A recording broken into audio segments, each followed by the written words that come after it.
সামাজিক যোগাযোগ মাধ্যমে ২৬ সেপ্টেম্বর নিয়ে গুঞ্জনের ঝড় উঠেছে। Facebook, Instagram, x, TikTok, YouTube সহ বিভিন্ন প্ল্যাটফর্মে এ তারিখ নিয়ে প্রচুর পোস্ট হচ্ছে।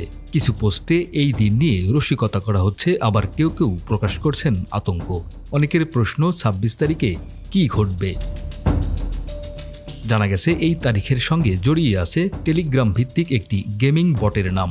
হামস্টার কমব্যাট নামের গেমটিতে বিভিন্ন টাস্ক পূরণ করে ও ট্যাপের মাধ্যমে গেমের নিজস্ব কারেন্সি যেমন কয়েন বা কি অর্জন করা যায়। এই গেমটি সম্পর্কে প্রচার করা হচ্ছে যে ২৬ সেপ্টেম্বর এই কয়েনগুলোকে ক্রিপ্টোকারেন্সিতে রূপান্তর করা যাবে, তবে এই দাবির সত্যতা যাচাই করা যায়নি।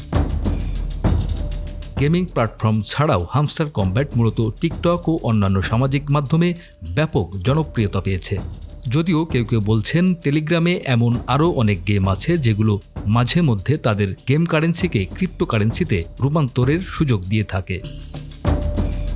অনেকেই এই ধরনের গেমস নিয়ে সন্দেহ প্রকাশ করছেন। তারা বলছেন, যদি এভাবে কোটিপতি হওয়া যেত তাহলে কেউ আর কাজ করত না।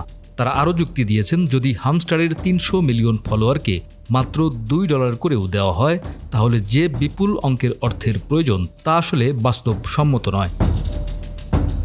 এই গেমের গেমাররা ২৬ সেপ্টেম্বরকে কেন্দ্র করে নানা রকম আশা ও জল্পনা তৈরি করলেও সামাজিক যোগাযোগ মাধ্যমের আলোচনায় বিষয়টি কখনো আতঙ্ক, কখনো বা কৌতূহল সৃষ্টি করছে।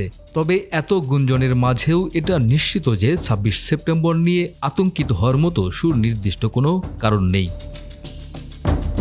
তবে এ বিষয়টি মাথায় রেখে বিশেষজ্ঞরা বলছেন, ২৬ সেপ্টেম্বর নিয়ে মাথা না ঘামাতে, এগুলো বাজিকরদের কাজ। তাই ওই দিনটিকে নিয়ে আতঙ্কিত হওয়ার কিছু নেই। এই ধরনের গুজবে কান না দিয়ে সতর্ক থাকা জরুরি।